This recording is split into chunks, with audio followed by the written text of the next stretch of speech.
Hello, 10th graders. Welcome to the 1.9 video. In this lesson, we're going to be talking about the summative for A Raisin in the Sun. At this point, we're done reading the play, and so it's time to start writing and thinking about our summative. The objective for 1.9 is that we're going to plan and write the first paragraph of your summative. In this lesson, you're going to choose a character from the play, and you're going to write a paragraph about their dream and a symbol from the play that's connected to the character and their dream. So we're working on 1.9, and this is going to be pages 15 and 16 in your packet. So I actually want to go through the packet with you and show you what we are going to be working on today. So 1.9 is outlining and drafting your paragraph. The objective, like I said, is going to write a paragraph that analyzes a symbol from A Raisin in the Sun and connects it to the American dream. So in this unit summative, it asks you to write two paragraphs. One is going to be about A Raisin in the Sun, and one is going to be about the movie Problemista, which we are going to watch next week. So in 1.9, you'll start planning for the summative by brainstorming and creating a draft of the paragraph about A Raisin in the Sun. The prompt for this mini essay or two paragraphs is, how does A Raisin in the Sun use symbolism and characterization to make a point about the American dream? We are going to start by planning out our paragraph, and that is going to look like answering the questions on page 15 and 16. So the first thing I want you to do is choose a character that you would like to write about. You can choose from Ruth, Walter, Benita, or Mama. Right now, go ahead and write which character you're going to write about in this blank right here. And then take some time to think about, why did you choose this character? Do you relate to them? Did you enjoy their character the most? Do you dislike their character the most? What's your reason for wanting to write about this character? The next step is to think about, what is this character's dream? So throughout the whole play, what are they working towards? What are they dreaming about?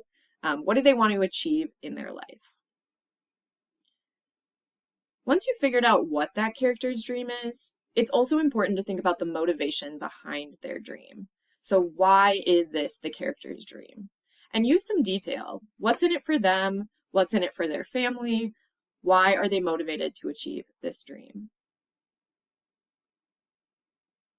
The next step here is to think about a symbol from the play that is connected to this character's dream. We're also going to be thinking about what the symbol represents. Remember that a symbol is something tangible that we could hold in our hands, and it represents a deeper idea or feeling or concept. So we're also going to be finding a quote from the play that connects to the symbol. In order to do this, we have put together a document on Schoology that has a whole list of quotes that connect to each character. So right now I'm going to show you what this looks like. This is linked on our Schoology page. It's called Good Quotes from A Raisin in the Sun. And it goes through each character you can choose from. It says symbols connected to Mama. You could choose the house with a garden, her potted plant, or the $10,000 life insurance check that Mama receives.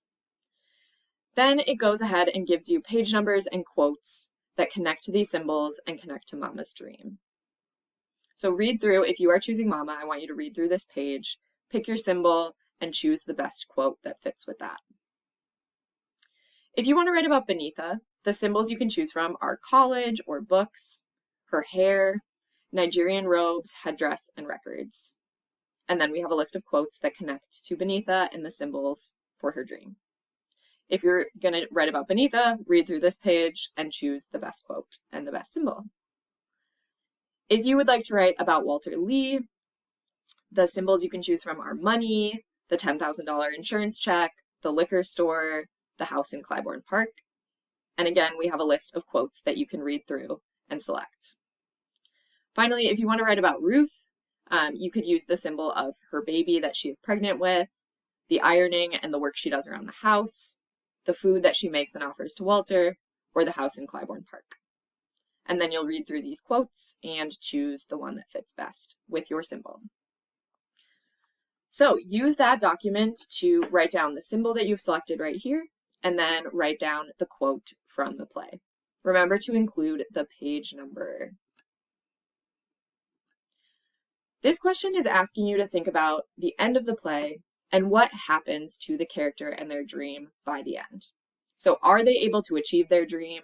Does their dream change by the end of the play? Has it evolved? Has it disappeared? What happens to their dream by the end? The second part of this question is a little bit more complicated and is going to require some thought from you. It asks, what does this suggest about the American dream? The American dream, I've written over here to remind you, is the idea that anyone in America can achieve their dream if they work hard enough. So I want you to think, does this character achieve their dream? Are they able to achieve their dream if they work hard enough? Or are there barriers and challenges getting in their way from achieving their dream? Finally, you're going to draft your thesis statement. And you can use this sentence frame right here. So you'll be filling in the blanks. A raisin in the sun uses the symbol of blank. So this is where you're going to write whatever symbol you chose up here to show that the American dream blank. One example of this is to show that the American dream requires constant work and change.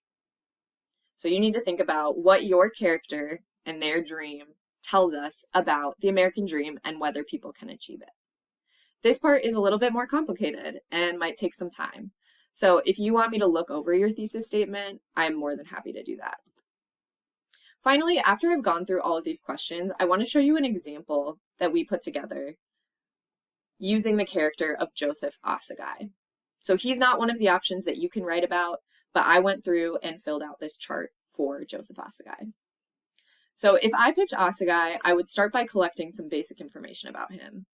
He's described as a rather dramatic-looking young man. He's a student. Beneatha calls him an intellectual. He traveled to Canada. He's from Nigeria. And he brings Beneatha the gift of the robes and the records from Nigeria.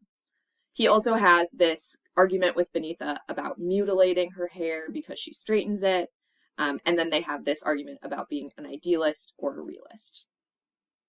We learn by the end of the play that Asagai's dream is progress in Africa, going back to his home in Nigeria and helping people learn to read. The obstacles are history, doubt. He's only one person, so can he really make that change in his country? And then we chose a quote that is connected to his dream. I will look about my village at the illiteracy and disease and ignorance, and I will not wonder long. And perhaps I will be a great man. So that shows us that his dream is to make change in his home country. What is a symbol connected to this character?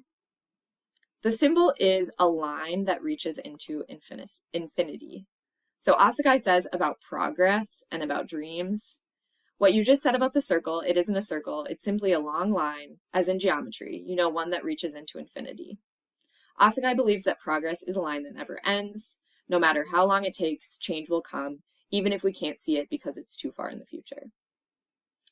So that is an example of taking a character, describing what their dream is, and then connecting it to a symbol in the play. Please use this document here, once you've chosen your character, to figure out the symbol that you want to write about and the quotes that you want to use from the play. Let me know if you have questions, and I'm more than happy to look over your thesis statement once you've written it. Good luck.